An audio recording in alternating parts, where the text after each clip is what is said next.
this lesson, I'm going to go over some important blues techniques for playing fingerstyle blues in E. And if you want to download the tab for the example that I just played, you can go to the link below or the link on screen to sign up for my newsletter and download the tab for this lesson. You can also get information about my membership, the Fingerstyle 5, where I teach in-depth lessons every month on fingerstyle blues groove, improvisation, and arranging. So go to the link below and check that out. And now let's get into some of these ideas. So this is an E blues, and it's going through the typical 12-bar blues progression, but there are some techniques going on that are kind of important. And so I'm playing with a steady bass, keeping the root going. And the first important technique is the rake. So I'm coming into some of these downbeats with this just percussive kind of sound. And what's going on is that's how you're kind of accenting or emphasizing the downbeat before you go and do your licks. So a lot of times the licks lead into the downbeat. But in this example, the licks are coming after the downbeat. 1 and 2 and like that. So there's time to use this rake technique. And what's happening is you're going to use your index finger to drag back across the top 5 strings. And then you're going to snap the low E string. This is kind of leading into the downbeat itself. 1 and 2 and 3 and 4 and 1. But what's going on is that as you drag back across the strings, your wrist is kind of turning. And so as you start off kind of in a standard playing position, and as you pull back to each next string, your finger just rests on the next string, which I suppose is what the classical guitar players call a rest stroke, but we're doing a whole bunch of them in a row, and just each time you pick, you're not picking up like this, you're just dragging and landing. So each time you play a string, you just land on the next. Try to make my finger visible here. And as you're going back, you're also turning so that by the time you get to the bass note, your thumb is basically braced against the face of the guitar, pointing away, so that when you pick, you're pulling the string away from the fretboard, and when you release, it snaps back against the frets, which is what makes that clanking kind of sound. So that's the first move, the rake. Now there's also some bass runs, or just sort of bass accents, I guess. They're not really runs because they're not going anywhere. On the and of 4. So 1, 2, 3, 4, and 1, 2. And it's also kind of a snapping sound. It's got a bit of that kind of pull against, away from the face of the guitar. But so you've got 1 and 2 and 3 and 4 and 1 and 2 and 3 and 4. So between the rake and that one added bass note, you're getting a lot of accenting, sort of emphasizing the downbeat.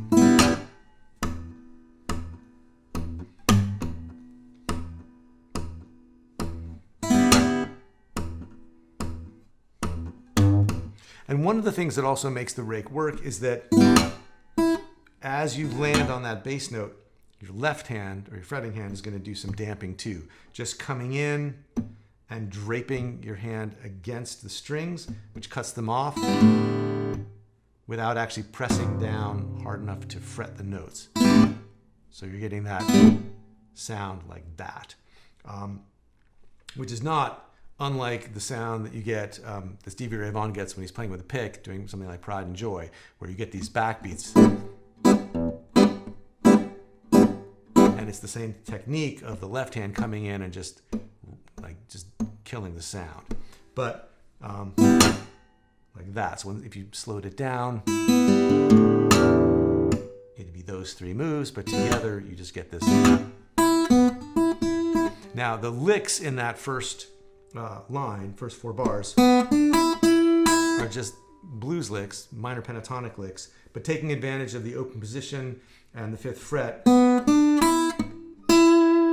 so that you can get the same note in more than one place. So there's the root on the 5th fret of the 2nd string, and there it is on the high string. And then next measure, the top part of an A7 chord with the 3rd and the 7th of A, and then we come to the next technique, which is using a brush with a triplet feel and some slides. And so this is something that I associate with like Delta blues and earlier acoustic styles of blues. You know, it's useful all over the place. And what we're doing is using an E7 chord up here with the flat 7, the root, and the 5th, and brushing with the index finger. Now you could get all 3 notes, index, middle, and ring, but it sounds more sort of stylistically correct, sort of more idiomatic to brush up from the high string. And you're letting your ring finger touch the 4th string so that you don't get too much of this open string stuff, but you want to be able to brush pretty hard against those top 3 strings. And if the 4th string's muted by the tip of your ring finger, then that'll help not sound anything but the 3 notes of the chord that you want. And it's a triplet feel, meaning against the bass you're counting 1 and 2 and 3 and 4 and so with the steady bass you're getting downbeat, thumb, and then brushing up with the index finger on all the strong beats on 1, 2, 3, and 4, and then in between just brushing on and so 1, 2, and 3, and. But you're also sliding in from a half step below. And you could do just the first one, or you could do all of them on the downbeats. And so really now there's a lot going on because you're grabbing the thumb, you're grabbing the index finger, you're brushing up together, but you're also sort of crushing into this note by doing a very quick slide with all 3 notes. Right? But it's happening so fast that it's really just flavoring this. It shouldn't add any more time to the lick, so not, but just so that it sounds like this or this. But the slide should just be like an accent or a flavoring, but not actually change, not actually add any new sort of, add anything rhythmically to what's going on. So,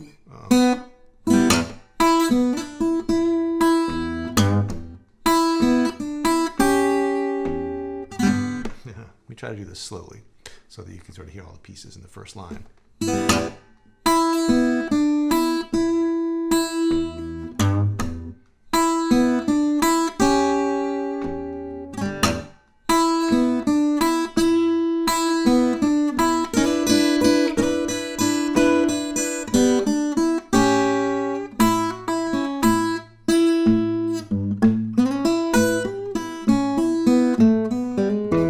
So when we get to the A chord, there's a couple of things happening.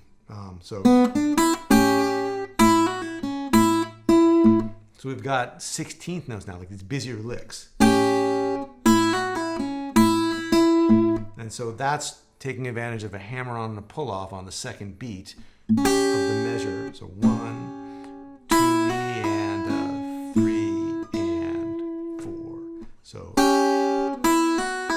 you're going to play the double stop, and then you're going to hammer on, pull off, and go over to the 2nd fret on the 2nd string, which is the 3rd of the chord. So we're really outlining an A7 chord here. We've got the 3rd and the flat 7, and then hammering on 5th to 6th to 5th to 3rd. So really just really arpeggiating the chord that we're on. Another bass lick on the and. This time we're coming into the A chord, so 1, 2, 3, 4, and 1. And then a triplet lick, so 1 and a 2 and a 3 and a 4 and a. Same rhythm as, but now it's a single note thing. So 1 and a 2 and a 3 and a 4 and a. So that's going to take you back to the 1 chord. But right now, we're going to spell out this A9 chord. We got the 3rd, the 5th, 9, flat 7, 5th, now with an open string, and then third, 5, 9 or 2, root. And now we're really coming back into the E. So we can think of this as the 5th and the 3rd and the root of E. So the timing over the bass, 1 and you're going to slide into that 3rd from around 2 frets below. So 1 and 2 and 3 and 4 and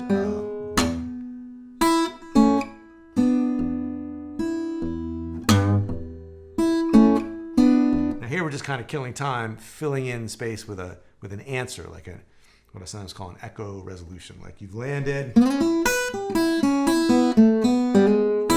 Yay, we've landed, we've resolved to the E chord, but now we have this kind of echo of that resolution.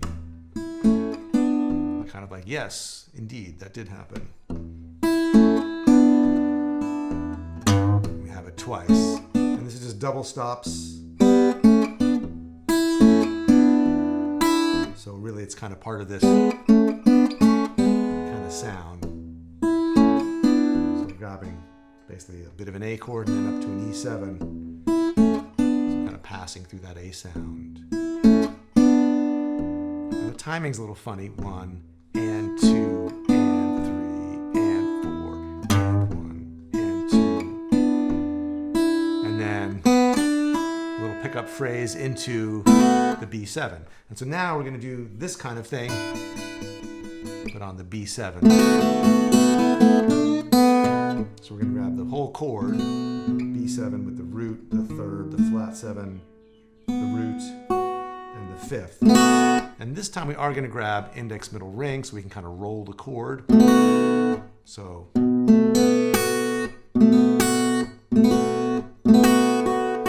And then after that we can brush. So it's kind of like roll the chord, brush with the index, and then go back to the ring because you kind of want to get this single note lick. Coming down from the 5th, flat 3rd to root. So it's kind of like spelling out the B chord, basically. And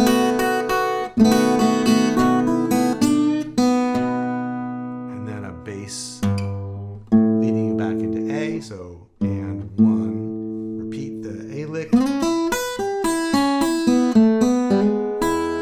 And now we're going to close with this kind of Muddy Waters style turnaround. I always think of it as the Muddy Waters one because he's the first one I heard do it. I think of it as like, sort of like going in the wrong direction, like usually. But there are these early Muddy records where it's always sounded backwards to me because it's the first time I heard it going like that. I thought, wait, it's upside down. But obviously, like, if Muddy Waters is doing it, that's probably the right way to do it, or a right way to do it. So here we get to E. And we're spelling out just an E7 chord with the 5th and the 3rd. So as the A lick resolves, we've got the root on the downbeat, bass and melody on top, both being the root. And then we're going to hammer in. So now we're pinching between the 5th string and the 3rd string on beat 2. And we're playing a series of triplets. So 1, 2, and a 3, and a 4, and a 1. But at the same time, we're doing a pinch on the downbeat. The bass is moving up from the 5th to the 6th to the flat 7. So starting on beat 2, 3, 4, 1, and then a walk up to B7, and then a rake on B. So same idea, just grabbing the 2nd string and just raking down those 3 notes. And then you're back to the beginning. So there's all kinds of little different nuanced things in there happening over the bass, but the big ones are having this rake, having this bass note on the and of 4, leading either to A or back to E, the triplet brush, spelling out the A chords either down here or up here, which is also a triplet feel. And then these double stop answers, and then more triplet brushing, more spelling out of the A chord, and then finally more triplets. So it sounds like a lot of different things are going on, but it's really like the rake and the bass note, the triplet feel, spelling out the chords. Those are kind of the important things that are going on that make it, that sort of give it a sense of continuity, and like, you know, it all sort of hangs together because there are these rhythmic things that keep happening and these certain techniques that keep happening. And then that's, you know, sort of that in the context of doing the blues over the steady bass, you put those sort of specific rhythmic and sort of textural ideas together with the blues form itself, and you get this very specific kind of sound. So once again, if you want to download the tab, go to the link below or the link on screen, sign up, get yourself some tab. And if you want more in-depth lessons, go to the link below or just go to fretboardconfidential.com. There's a ton of information there about all the different things you can work on. So have fun working on this, and I'll see you next time.